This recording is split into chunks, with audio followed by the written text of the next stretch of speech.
Aizvadītās nedēļas nogalē Latvijas valsts meža turisma centrā Ezernieki norisinājās Latvijas pasažieru pārvadātāju asociācijas rīkotā jau 15. Spartakiāde.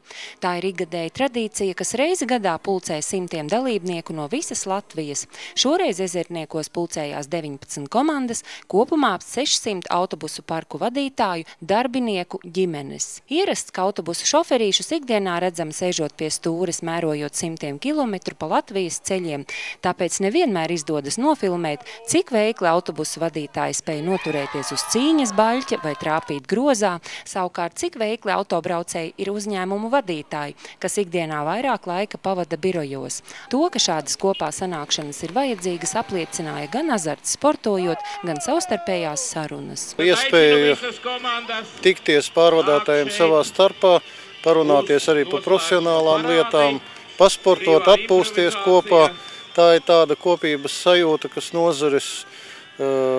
nozares uzņēmējiem ir ļoti svarīga, un tāpēc arī 15 gadus viņi brauc uz šīm sporta spēlēm, un es domāju, vēl 15 vai 20 gadus noteikti turpinās to darīt. Tas saliedē visus pasažieru pārvadātājus kopā, tomēr mēs visi savācamies vienreiz. Kontrolieris un biļešu izsniedzējs un viss mēs kopā.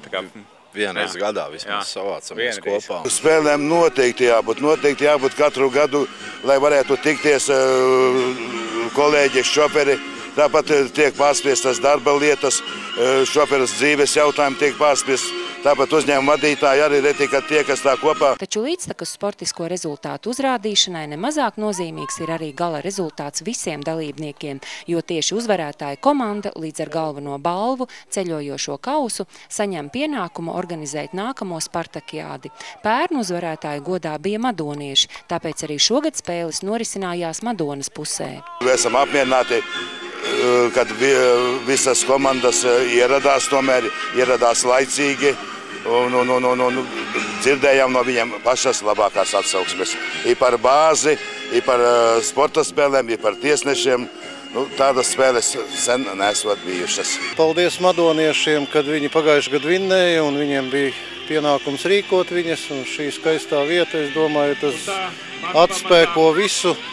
Un laiks ļoti labs, un cilvēki ļoti apmierināti ar šo vietu. Tikai apbalvošanas ceremonijā noskaidrojās, ka ar puspunkta starpību otro vietu Jēkabpiliešus apsteidz Jelgavas autobusu parks Migar, trešie kopvērtējumā Ventspilnieki. Emocijas ir divējādas.